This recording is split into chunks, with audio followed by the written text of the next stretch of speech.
Welcome to GK classes. आज है 12 फरवरी 2022 और 12 फरवरी 2022 से करंट अफेयर के जितने भी इंपॉर्टेंट क्वेश्चंस बन सकते हैं सारे हम इस वीडियो में डिस्कस करेंगे और हर क्वेश्चन से रिलेटेड सारे इंपॉर्टेंट फैक्ट भी मैं आपको बताऊंगी, तो पूरा वीडियो आप ध्यान से देखिए। और आज की इस वीडियो की PDF फाइल आप इस वीडियो के डिस्क्रिप्शन बॉक्स से डाउनलोड कर सकते हैं। तो चलिए स्टार्ट करते हैं। आज का पहला क्वेश्चन, प्रतिवर्ष यूनानी दिवस कब मनाया जाता है? A 7 February, B 11 February, C 12 फरवरी या फिर D 10 फरवरी। तो इसका राइट आंसर क्या होगा? इसका राइट आंसर है 11 फरवरी। तो सबसे पहले ये बताना चाहूंगी कि ये जो यूनानी दिवस है ये कब स्टार्ट हुआ था? ये स्टार्ट हुआ था सन 2017 में। और यूनानी पद्धति के जन्मदाता कौन है भारत में? वो है हकीम अजमल खान। ये यूनानी पद्धति के जन्मदाता हैं भारत में। और हकीम अजमल खान ने कांग्रेस के 1921 के अधिवेशन की अध्यक्षता की थी, जो कि कहाँ पर हुई थी? अहमदाबाद में। तो ये पॉइंट भी आप याद रखिएगा। और ये जो यूनानी दिवस है इसको स्टार्ट करने वाली एक संस्था है केंद्रीय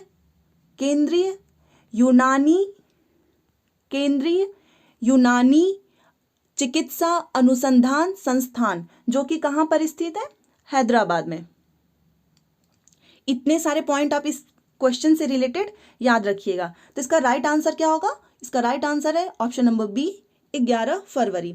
आइए अब हम इससे कुछ रिलेटेड इंपॉर्टेंट फैक्ट भी मैं आपको बताती हूँ। जैसे कि ये क्वेश्चन पूछ सकता है कि भारत के वर्तमान आयुष मंत्री कौन है? भारत के वर्तमान आयुष मंत्री कौन है? तो ए से हो गया आयुर्वेद, वाई से हो गया योग, यू से हो गया यूनानी, एस से हो गया सिद्ध एंड एच से हो गया होम्योपैथिक। तो इसके मंत्री कौन है? आयुष मंत्री है हमारे सर्वानंद सोनेवाल।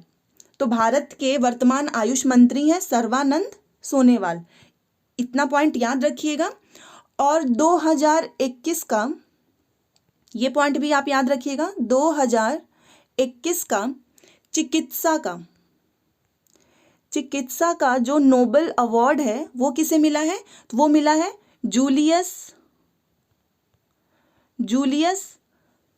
को मिला है और पट पोटियम को। जूलियस और पट पोटियम को 2021 का चिकित्सा का नोबेल अवार्ड मिला है। इतने सारे पॉइंट आप याद रखिएगा। और अगर ये क्वेश्चन पूछे कि टीबी हारेगा देश जीतेगा, इसका लक्ष्य कब तक रखा गया है? तो इसका लक्ष्य है 2025। और जो टीबी है इसका जो एक टीका है जिसको बोलते हैं BCG, बैसिलस कॉलमेट गुरिन, ये इसका टीका है। और टीबी जो ये बोर्ड है, टीबी बोर्ड के अध्यक्ष कौन है? तो वो है हमारे भारत के वर्तमान स्वास्थ्य मंत्री मनसुख मंडाविया, ये है इसके अध्यक्ष। और अगर ये क्वेश्चन पूछे कि मलेरिया का उन्मूलन का लक्ष्य कब तक रखा गया है? तो वो रखा गया है 2030 तक। और एक पॉइंट और भी याद रखिएगा कि अगर पूछे कि हर घर जल का लक्ष्य कब तक रखा गया है? तो वो रखा गया है 2024 तक। इतने सारे जो फैक्ट मैं आपको बता रही हूँ ये एग्जाम में आपको देखने को जरूर मिलेंगे। तो करंट के साथ जो भी इंपॉर्टेंट क्वेश्चंस बन सकते हैं वो भी मैं आपको बता रही हूँ, तो आप उसको याद रखिए। अब चलिए हम आज के नेक्स्ट क्वेश्चन पे चलते हैं, क्वेश्चन नंबर 2। और हाँ, अगर अभी तक आपने मेरे चैनल को सब्सक्राइब नहीं किया है तो कर लीजिए, जिससे कि आपको डेली मॉर्निंग में मेरे करंट अफेयर के वीडियोस के नोटिफिकेशंस मिलते रहें। और हाँ, एक बात मैं आपको बताना चाहूँगी कि आप सुबह डेली मॉर्निंग में उठकर सबसे पहले अपने लिए कोई भी एक छोटा सा टारगेट फिक्स करो और पूरा दिन उस टारगेट को अचीव करने में लगा दो। आप देखेंगे कि आपकी जो लाइफ है वो डे बाय डे ऑटोमेटिक ही अच्छी हो जाएगी। अब चलिए हम आज का दूसरा क्वेश्चन देखते हैं, क्वेश्चन नंबर 2।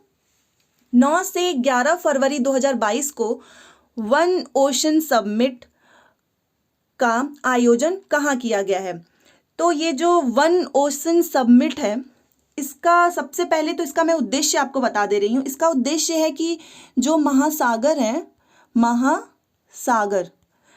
महासागरों का सतत विकास करना, ये इसका पहला उद्देश्य है। और इसका दूसरा उद्देश्य है समुद्री पारिस्थितिकी तंत्र को सुरक्षित रखना। तो ये इसके दो उद्देश्य हैं। और वन ओशन समिट इसको संबोधित किसने किया है? तो हमारे प्राइम मिनिस्टर नरेंद्र मोदी जी ने किया है इसको संबोधित।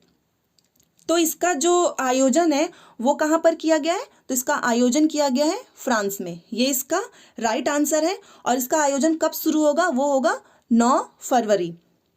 और वन ओशन समिट को जो सहयोग करने वाली जो संगठन है वो कौन कौन से हैं? वो है एक विश्व बैंक, वर्ल्ड बैंक, और दूसरा है संयुक्त राष्ट्र संघ, UNO, संयुक्त राष्ट्र संघ। ये दो संगठन है। तो ये जो वर्ल्ड बैंक है इसका हेडक्वार्टर कहाँ पे है? इसका हेडक्वार्टर है वॉशिंगटन DC। वॉशिंगटन DC में इसका हेडक्वार्टर है। और दूसरा ये जो संयुक्त राष्ट्र संघ जो है इसका हेडक्वार्टर कहाँ है? इसका है न्यूयॉर्क। ये पॉइंट भी याद रखिएगा, ये इसका हेडक्वार्टर भी पूछा जाता है। तो इतने सारे पॉइंट आप याद रखिएगा। अब अगर यहाँ पे फ्रांस आया है तो फ्रांस से रिलेटेड हम कुछ पॉइंट देखते हैं। जैसे कि मान लीजिए अगर ये क्वेश्चन पूछे कि जो राफेल है, राफेल का निर्माण जो है किस देश के सहयोग से किया है? तो वो हुआ है फ्रांस के। कौन सी कंपनी के द्वारा? Dassault company. ये पॉइंट भी याद रखिएगा। और एक क्वेश्चन जो बहुत ज़्यादा इंपॉर्टेंट है वो मैं आपको बता रही हूँ, वो आप याद रखिएगा। जैसे कि क्वेश्चन पूछे कि प्रोजेक्ट 75, ये जो प्रोजेक्ट 75 है ये किस देश की सहायता से चलाया जा रहा है? तो ये फ्रांस के। ये इंडिया और फ्रांस के बीच में है। और इसका निर्माण जो है वो किसके द्वारा हुआ है? वो मझगांव डॉक लिमिटेड, इसके द्वारा इसका निर्माण किया गया। और ये जो है इसमें जो प्रोजेक्ट 75 है इसमें कितनी पनडुब्बी हैं? टोटल 6। इसमें 6 पनडुब्बी हैं और ये स्कॉर्पियन क्लास की है। और कौन कौन सी जो 6 पनडुब्बी है वो भी देखते हैं। एक है INS कलवरी, दूसरी है INS खांडेरी, ये पॉइंट भी याद रखिएगा। तीसरी है INS करंज, चौथी है INS बेला, और पांचवी है INS बागीर। ये INS बागीर जो है इसी का भी समुद्री परीक्षण जो है वो स्टार्ट किया गया है। और छठवीं है, वो भी याद रखिएगा, INS बागशीर। ये सारे पॉइंट आप याद रखिएगा क्योंकि ये बागशीर, ये जो प्रोजेक्ट 75 है इसके द्वारा टोटल 6 पनडुब्बी जो है उसका निर्माण किया गया है, जिसमें कि अभी 5वां जो है बागीर, इसका समुद्री परीक्षण जो है वो स्टार्ट किया गया है। इतने सारे पॉइंट आप इस क्वेश्चन में याद रखिएगा। अब चलिए आज का हम नेक्स्ट क्वेश्चन देखते हैं। क्वेश्चन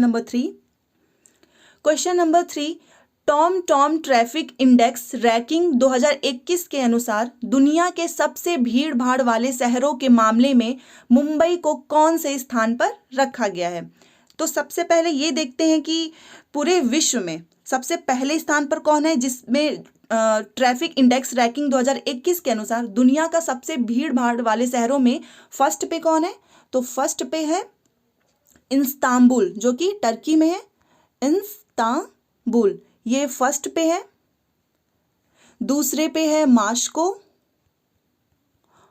और जो मुंबई है उसका कौन सा है? वो है 5वें पे। तो मुंबई जो है वो दुनिया के सबसे भीड़ भाड़ वाले शहरों में 5वें स्थान पर है। और 10वें पे है बेंगलुरु, 10th पे है, और 11 पे है दिल्ली। तो इसका राइट आंसर क्या होगा? इसका राइट आंसर होगा मुंबई कौन से स्थान पर है? तो वो है 5वें पे। अब अभी जो मैंने आपको बताया है इस्तांबुल जो है वो टर्की में है और वो फर्स्ट पे है। अब टर्की से रिलेटेड हम कुछ पॉइंट देखते हैं। जैसे कि अगर ये क्वेश्चन पूछे कि एशिया का माइनर पठार, एशिया माइनर का पठार कहाँ पर स्थित है? तो एशिया माइनर का पठार जो है वो टर्की में स्थित है। एशिया माइनर का पठार जो है वो टर्की में स्थित है। और इसी एशिया माइनर पठार को क्या, ये क्वेश्चन पूछा था एग्जाम में कि इस पठार को क्या कहते हैं? तो इसको कहते हैं अनातोलिया का पठार। इसको बोलते हैं अनातोलिया का पठार। अनातोलिया का पठार, एशिया माइनर का जो पठार है उसको बोलते हैं अनातोलिया का पठार। और अगर ये क्वेश्चन पूछे कि विश्व का पूछा है मैंने, विश्व की सर्वाधिक लवणता वाली झील जो है वो कौन सी है? तो उसका नाम है वॉन झील। वॉन झील जो कि कहाँ पर स्थित है? टर्की में स्थित है। और अगर ये क्वेश्चन पूछे कि यूरोप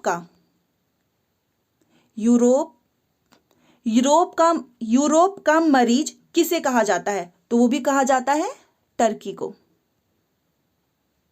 इतने सारे पॉइंट जो मैं आपको इससे रिलेटेड बता रही हूँ ये आपको एग्जाम में जरूर देखने को मिलेंगे, इसलिए आप ये पूरा वीडियो जो है वो लास्ट तक ध्यान से देखिए। अब चलिए हम आज का नेक्स्ट क्वेश्चन देखते हैं।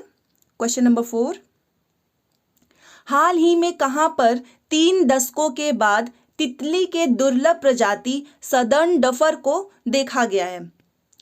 तो इसका राइट आंसर क्या होगा? इसका राइट आंसर है ऑप्शन नंबर ए, नीलगिरी पहाड़ी में। यहां पर 3 दशकों के बाद तितली के उसकी प्रजाति कौन सी है? सदर्न डफर, इसको देखा गया है नीलगिरी की पहाड़ी में। अब ये नीलगिरी की जो पहाड़ी है, नीलगिरी पहाड़ी, इसकी सबसे ऊंची चोटी कौन सी है? इसकी सबसे ऊंची चोटी है दोद्दा बेटा। ये इसकी सबसे ऊंची चोटी है नीलगिरी पहाड़ी की। और ये जो नीलगिरी पहाड़ी है यहाँ पर एक जनजाति रहती है जिसका नाम है टोड्डा जनजाति जो है वो नीलगिरी पहाड़ी पर रहती है। अब इससे रिलेटेड जो ये अन्नामलाई और कार्डमम पहाड़ी हैं, इनके भी मैं आपको कुछ फैक्ट बता रही हूँ, वो याद रखिएगा। इसका राइट आंसर तो आपको बता दिया है, ऑप्शन नंबर ए, नीलगिरी पहाड़ी। तो देखिए यहाँ पर हो गया नीलगिरी, फिर उसके नीचे है यहाँ, इसके नीचे है अन्नामलाई पहाड़ी, इसके नीचे है, और इसके भी नीचे है यहाँ पर,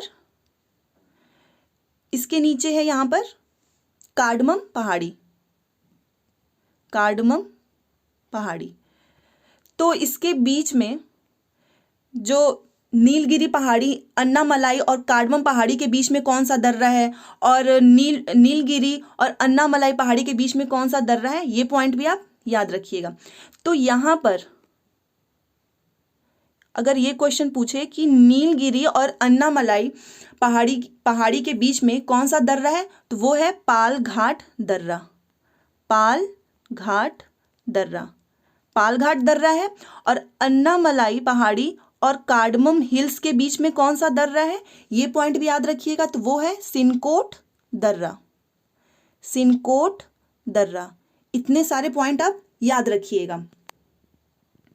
और एक क्वेश्चन और बताना चाहूंगी कि अभी करंट का ये क्वेश्चन है कि जो केसरे हिंद तितली है वो किस राज्य की राजकीय तितली घोषित किया गया है? क्या नाम है? केसरे हिंद को किस राज्य की राजकीय तितली घोषित किया गया है? तो वो किया गया है अरुणाचल प्रदेश। क्या नाम है? अरुणाचल प्रदेश। ये पॉइंट भी आप याद रखिएगा। अब हम चलते हैं अपने आज के नेक्स्ट क्वेश्चन पे। क्वेश्चन नंबर 5, वर्ष 2021 में दुनिया के केंद्रीय बैंकों में सोने के दूसरे सबसे बड़े खरीदार बैंक हैं। तो ये जो दुनिया केंद्रीय बैंकों में सोने के दूसरे सबसे बड़े खरीदार बैंक वो कौन से हैं? तो वो है भारतीय रिजर्व बैंक, RBI। इसका राइट आंसर है RBI। भारतीय रिजर्व बैंक जो है वो दुनिया के केंद्रीय बैंकों में गोल्ड के दूसरे सबसे बड़े खरीदार बैंक हैं, RBI। और RBI से रिलेटेड मैंने आपको 2 दिन पहले भी बताया था, RBI जिसकी जो स्थापना है वो 1934 के अधिनियम से यंग हिल्टन आयोग की सिफारिश पर 1 अप्रैल 1935 को इसकी स्थापना हुई थी, जिसका हेडक्वार्टर जो है पहले कोलकाता में था, बट वर्तमान में इसका कहाँ पर है, मुंबई। और इसका राष्ट्रीयकरण कब हुआ था, ये भी मैंने आपको बताया था, 1 जनवरी 1949। ये सारे पॉइंट्स आप इसमें याद रखिएगा। और एक और क्वेश्चन है, इसका राइट आंसर है ऑप्शन नंबर बी, भारतीय रिजर्व बैंक। अगर ये क्वेश्चन पूछे कि एशिया का सबसे पुराना स्टॉक एक्सचेंज कौन सा है, तो वो है बॉम्बे स्टॉक एक्सचेंज। ये बॉम्बे स्टॉक एक्सचेंज जो है वो एशिया का सबसे पुराना स्टॉक एक्सचेंज है, जिसकी स्थापना जो है वो 1875 में हुई, 1875 में। और ये जो है वो सबसे पुराना स्टॉक एक्सचेंज है। तो इतने सारे पॉइंट आप याद रखिएगा। आई होप आप लोगों को समझ में आ रहा होगा। और ये जो बीच बीच में मैं आपको फैक्ट बता रही हूँ वो सारे पॉइंट भी आप याद रखिएगा। अब हम चलते हैं आज के नेक्स्ट क्वेश्चन पे, question number 6। National centre of excellence in carbon capture and utilisation किस संस्थान में स्थापित किया जा रहा है। तो ये जो national centre of excellence in carbon capture and utilisation, तो ये किस संस्थान में स्थापित किया जा रहा है, इसका राइट आंसर है IIT बॉम्बे। तो सबसे पहले जो कार्बन न्यूट्रलाइजेशन, आपको अभी 2 दिन पहले भी मैंने बताया था, इसका लक्ष्य कब तक रखा गया है, तो वो रखा गया है 2070 तक इसका लक्ष्य रखा गया है। और इस लक्ष्य को पाने के लिए 2 सेंटर भी बनाए गए हैं, एक तो है ये IIT बॉम्बे और दूसरा है IIT बेंगलुरु। ये 2 जो इस लक्ष्य को पाने के लिए 2 सेंटर भी बनाए गए हैं, इन दोनों के नाम आपको मैंने बता दिया। और कार्बन न्यूट्रलाइजेशन जो है, इसका मतलब है कि शुद्ध कार्बन उत्सर्जन को शून्य करना, जो शुद्ध कार्बन उत्सर्जन है उसको शून्य करना। ये इतने सारे पॉइंट आप इसमें याद रखिएगा। अब चलिए कुछ इंपॉर्टेंट फैक्ट भी देखते हैं।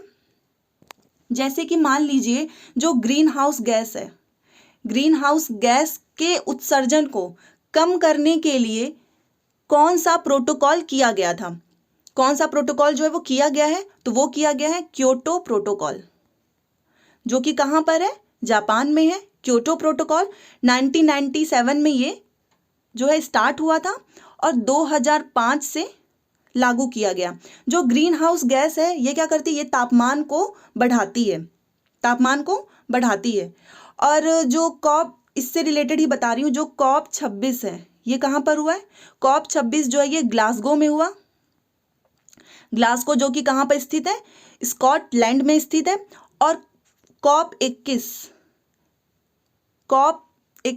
COP 1 जो है वो बर्लिन में हुआ। बर्लिन कहाँ पर है, जर्मनी में है। और जो COP 26 तो मैंने आपको बता ही दिया। ये सारे पॉइंट भी एग्जाम में आपको देखने को जरूर मिलेंगे, तो इतने सारे पॉइंट आप याद रखिएगा। और इसका राइट आंसर है IIT बॉम्बे। अब चलिए हम अपने नेक्स्ट क्वेश्चन को देखते हैं, question number 7। Question number 7 is 10 फरवरी 2022 को राष्ट्रपति रामनाथ कोविंद ने किसे मद्रास हाई कोर्ट का मुख्य न्यायाधीश नियुक्त किया है। तो इसका राइट आंसर क्या होगा, इसका राइट आंसर है, और हाँ मैं आपको ये भी बताना चाहूँगी कि जो राष्ट्रपति हैं वो किस अनुच्छेद के द्वारा हाई कोर्ट के मुख्य न्यायाधीश को नियुक्त करते हैं। तो सबसे पहले इसका आंसर देखते हैं। इसका आंसर है जस्टिस मुनीश्वर नाथ भंडारी। ये जो हैं मद्रास हाई कोर्ट के मुख्य न्यायाधीश, इनको नियुक्त किया गया है। ये इसका राइट आंसर है। और अभी मैंने आप लोगों से बोला कि जो राष्ट्रपति जो हैं वो किस अनुच्छेद के द्वारा हाई कोर्ट के मुख्य न्यायाधीश को नियुक्त करते हैं, अपॉइंट करते हैं, तो वो है आर्टिकल 217, आर्टिकल 217। और अभी हाल ही में ये क्वेश्चन भी जरूर पूछा जाएगा, अभी हाल ही में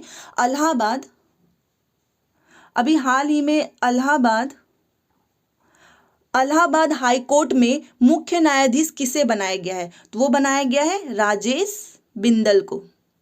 राजेश बिंदल को इलाहाबाद हाई कोर्ट के मुख्य न्यायाधीश बनाए गए हैं। और जो सुप्रीम कोर्ट है वो रिट जारी करती है, रिट जारी करने का अधिकार सुप्रीम कोर्ट के पास है। तो वो किस अनुच्छेद से है, आर्टिकल 32, आर्टिकल 32। और रिट जारी करने का अधिकार हाई कोर्ट के पास किस अनुच्छेद से है? तो वो है 226। ये पॉइंट भी आप याद रखिएगा। हाई कोर्ट जो है वो 6 प्रकार की रिट जारी करती है और सुप्रीम कोर्ट जो है वो 5 प्रकार की रिट जारी करती है। इतना आप याद रखिएगा। और जो एक और पॉइंट बताना चाहूंगी कि सुप्रीम कोर्ट एक अभिलेख न्यायालय है, एक रिकॉर्ड कोर्ट है। सुप्रीम कोर्ट जो है एक अभिलेख न्यायालय है। तो वो संविधान के किस अनुच्छेद के तहत? तो वो है 129। ये पॉइंट भी आप याद रखिएगा। अब कुछ स्टैटिक के क्वेश्चन जो पूछे जाते हैं जीके में भी, वो मैं आपको बताना चाहूंगी। अगर ये क्वेश्चन पूछे कि हाई कोर्ट की पहली महिला, हाई कोर्ट की पहली महिला न्यायाधीश कौन है? तो वो है अन्ना चांडी। अन्ना चांडी जो कि केरल की है। तो ये हाई कोर्ट की पहली महिला न्यायाधीश है। और हाई कोर्ट की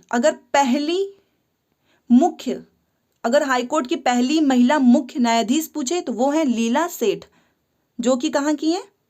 ये है हिमाचल प्रदेश की। और सुप्रीम कोर्ट की पहली महिला न्यायाधीश कौन है? तो वो है फातिमा बीबी। ये नाम आप याद रखिएगा, ये आपको एग्जाम में देखने को जरूर मिलेंगे। और इंडिया में अभी कितने हाई कोर्ट हैं? तो वो है 25 हाई कोर्ट है। और नवीनतम हाई कोर्ट कौन सा है? तो वो है Amravati high court.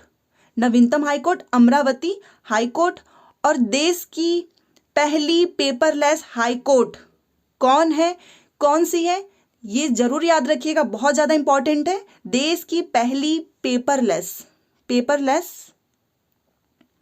High court है केरल। ये पॉइंट भी आप इतना याद रखिएगा। अब चलिए हम आज के नेक्स्ट क्वेश्चन पे चलते हैं। Question number 8। Question number 8 is smile योजना के संदर्भ में कौन सा सही है? तो सबसे पहले मैं आपको ये बताना चाहूंगी कि ये जो स्माइल योजना है इसको किस मंत्री ने लॉन्च किया है?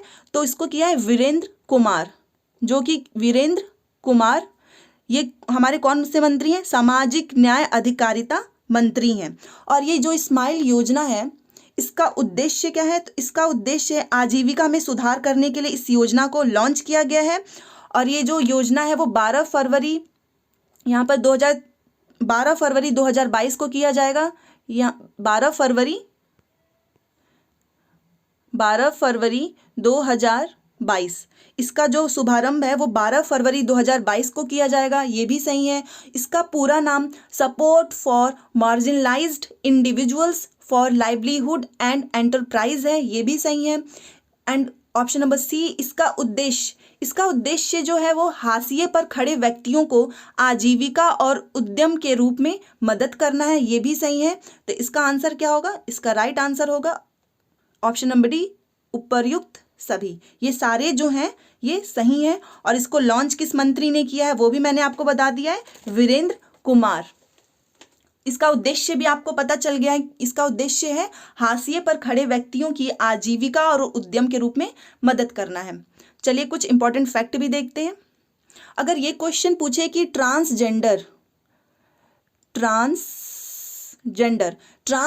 यूनिवर्सिटी जो है कहाँ पर स्थापित की गई है? तो उत्तर प्रदेश के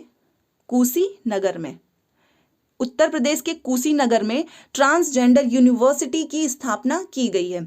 अब कुछ जो इंपॉर्टेंट केस हैं जो एग्जाम में आप पूछे जाते हैं वो भी मैं आपको बता दे रही हूँ। जैसे कि अगर ये क्वेश्चन पूछे कि समलैंगिकता homosexuality is not a crime, ये किस केस में सुप्रीम कोर्ट ने स्पष्ट किया था? और ये क्वेश्चन जो है मैं आपको यहाँ पे बता रही हूँ, homosexuality is not a crime. तो सुप्रीम कोर्ट ने किस केस में इसको स्पष्ट किया था? तो वो था नवतेज कौर केस। और ये क्वेश्चन जो है यूपीएसआई में पूछा भी गया था इस बार, कि ये यूपीएसआई में क्वेश्चन पूछा भी था कि homosexuality is not a crime. तो ये किस केस में? नवतेज कौर केस। कुछ और केस जो एग्जाम में देखने को मिलते हैं, जैसे कि ये क्वेश्चन की चिकित्सा का अधिकार जो है वो मौलिक अधिकार है। आर्टिकल 21 में चिकित्सा का अधिकार मौलिक अधिकार है। और ये किस केस में कहा गया है? तो ये कहा गया है परमानंद कटारा केस। परमानंद कटारा केस में चिकित्सा का अधिकार जो है इसको कहा गया है। और दूसरा एक पॉइंट, निजता का अधिकार, ये भी पूछा जाता है। निजता का अधिकार, निजता का अधिकार मौलिक अधिकार है, ये किस केस में कहा गया है? तो वो कहा गया Puttaswamy case. Puttaswamy case, Puttaswamy case में ये कहा गया है। और जो तीन तलाक को बैन किया गया वो किस केस में? तो वो किया गया शाहबानो और सायरा बानो केस में। ये पॉइंट भी आप याद रखिएगा। और एक क्वेश्चन जो है विशाखा गाइडलाइन, ये बहुत ज़्यादा इंपॉर्टेंट है और ये क्वेश्चन कई बार पूछा गया एग्जाम में। विशाखा गाइडलाइन का संबंध जो है वो किससे है? तो वो है कार्यस्थल पर यौन शोषण, sexual harassment in working place, उससे संबंध है विशाखा गाइडलाइन। इतने सारे पॉइंट आप याद रखिएगा। अब चलिए हम चलते हैं अपने क्वेश्चन नंबर 9 पर। आई नो कि वीडियो थोड़ा सा लंबा हो जाएगा बट बहुत ज़्यादा इंपॉर्टेंट है, इसलिए मैं आपको बता रही हूँ, तो पूरा वीडियो आप ध्यान से देखिए। क्वेश्चन नंबर 9, 28 फरवरी 2022 से शुरू होने वाला 45वां अंतर्राष्ट्रीय कोलकाता पुस्तक मेला का फोकल थीम देश कौन सा है? तो जो ये अंतर्राष्ट्रीय कोलकाता पुस्तक मेला का फोकल थीम देश कौन सा है? तो वो है ऑप्शन नंबर डी, बांग्लादेश। और जो ये इसको बनाया गया है बांग्लादेश को, वो क्यों अभी? क्योंकि जो शेख मुजीबुर रहमान की जन्म शताब्दी है, ये पहला रीज़न है। और दूसरा 1971 के युद्ध में भारत ने पाकिस्तान से बांग्लादेश को आज़ाद कराया था। तो बांग्लादेश की कौन सी वर्षगांठ है? वो है 50वीं वर्षगांठ, इसलिए इसको फोकल थीम देश भी बनाया गया, ये इसके रीज़न है। और ये 45वें क्रम का है, 45वें क्रम का है। तो इसका राइट आंसर है ऑप्शन नंबर डी, बांग्लादेश। कुछ इंपॉर्टेंट फैक्ट भी देखते हैं, जैसे कि मान लीजिए ये क्वेश्चन पूछ दे कि बांग्लादेश से सीमा बनाने वाले कितने भारतीय राज्य हैं? तो वो टोटल है 5। बट मैं आपको इसको जो है एक ट्रिक के द्वारा याद करा दूंगी, तो आप ध्यान से देखिए। तो कितने हैं? 5 हैं। कौन कौन से हैं? तो ये देखिए, MAMTA, ममता, और यहाँ पे हो गया बनर्जी। तो M से हो गया मेघालय, M से हो गया मेघालय, A से हो गया असम, और M से हो गया मिजोरम, T से हो गया त्रिपुरा। ये हो गए 4, 1 2 3 4, और बनर्जी से आप याद रखिएगा वेस्ट बंगाल। तो ये 5 जो हैं वो बांग्लादेश से सीमा बनाते हैं। तो आप इस ट्रिक से आसानी से याद कर सकते हो। अब एक चीज़ और, जो 1971 का जो युद्ध हुआ था उसमें जो कराची बंदरगाह को ध्वस्त करने के लिए कौन सा ऑपरेशन चलाया गया? तो वो कौन सा ऑपरेशन चलाया गया था? Operation Trident. इसको त्रिशूल भी बोलते हैं, ऑपरेशन ट्राइडेंट। और ये कब चलाया गया? तो 4 दिसंबर 1971 को हुआ था, और इसलिए 4 दिसंबर को नौसेना दिवस मनाया जाता है। तो इतने सारे पॉइंट आप याद रखिएगा। और बांग्लादेश की जो मुद्रा है उसको क्या कहते हैं? उसको कहते हैं टका। बांग्लादेश की मुद्रा क्या है? टका। आई होप आप लोग को इतने सारे पॉइंट याद हो जाएंगे और समझ में भी आ रहे होंगे। अब चलिए हम चलते हैं अपने नेक्स्ट क्वेश्चन पर, क्वेश्चन नंबर 10, जो कि आज का लास्ट क्वेश्चन है। हाल ही में फ्रांस के वायरोलॉजिस्ट लुक मॉन्टेग्नियर का निधन हो गया। इन्होंने किस वायरस की पहचान की थी? तो ये जो वायरोलॉजिस्ट, मतलब वायरोलॉजिस्ट किसको बोलते हैं? जो वायरस की जो स्टडी करते हैं, उसको बोलते हैं वायरोलॉजिस्ट। और ये जो लुक मॉन्टेग्नियर हैं, इन्होंने किस वायरस की पहचान की थी? तो इन्होंने की थी HIV वायरस, इसका फुल फॉर्म क्या होता है? इसको बोलते हैं ह्यूमन इम्यूनो वायरस। और ये जो HIV है, इसका राइट आंसर ए, जो HIV वायरस है, ह्यूमन इम्यूनो वायरस, ये जो एड्स के लिए, ये जो वायरस है वो एड्स के लिए उत्तरदायी है। एक्वायर्ड इम्यूनो डिफिशियंसी सिंड्रोम, इसको बोलते हैं एक्वायर्ड इम्यूनो डिफिशियंसी सिंड्रोम, और ये जो एड्स है वो 1 दिसंबर को मनाते हैं, 1 दिसंबर को मनाते हैं। और जो ये हमारे लुक मॉन्टेग्नियर हैं, इनको चिकित्सा का नोबेल अवार्ड भी मिला है, इस नोबेल अवार्ड भी मिला है इनको चिकित्सा का। तो इतने सारे पॉइंट आप इसमें याद रखिएगा। इसका राइट आंसर है option number A, HIV virus. अब ये जो इसमें आया है option number B, H1N1 virus, ये किसके लिए उत्तरदायी है? तो ये स्वाइन फ्लू के लिए, ये वायरस जो है वो स्वाइन फ्लू के लिए उत्तरदायी है। और एक और बताना चाहूंगी, H5N1 ये किसके लिए उत्तरदायी है? ये बर्ड फ्लू के लिए उत्तरदायी है। तो इतने सारे पॉइंट आप याद रखिएगा। अब जो है एलिसा टेस्ट, ये क्वेश्चन में पूछा जाता है। एलिसा साइंस में भी देखने को मिलते हैं। एलिसा टेस्ट ये किस रोग से संबंधित है? तो ये है एड्स से, एक्वायर्ड इम्यूनो डिफिशियंसी सिंड्रोम, इससे संबंधित है। और जो एड्स है, ads acquired immuno deficiency syndrome, इसका जो वायरस है HIV, ये किस पर अटैक करता है? ये जो HIV है वायरस, ये किस पर अटैक करता है? तो वो करता है इसको, हाँ, तो ये अटैक करता है T लिम्फोसाइट पर, T लिम्फोसाइट पर, ये अटैक करता है T लिम्फोसाइट पर। तो इसका राइट आंसर हो जाएगा option number A, HIV virus.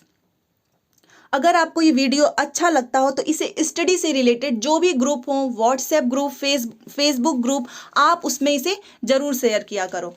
और तो ये था हमारा आज का करंट अफेयर का वीडियो। आपको ये वीडियो कैसा लगा प्लीज़ मुझे कमेंट बॉक्स में ज़रूर बताइएगा। और अगर अभी तक आपने हमारे चैनल को सब्सक्राइब नहीं किया है तो आप इसे ज़रूर सब्सक्राइब कर लीजिए, आपको इस चैनल से ज़रूर हेल्प मिलेगी। जब भी आप इसे सब्सक्राइब करेंगे तो बराबर में एक बेल आइकन बनकर आएगा, इस बेल आइकन पर आप ज़रूर क्लिक कर लें, जिससे आपको डेली मॉर्निंग में करंट अफेयर की वीडियो मिलती रहे। GK classes always with you. Thanks for watching.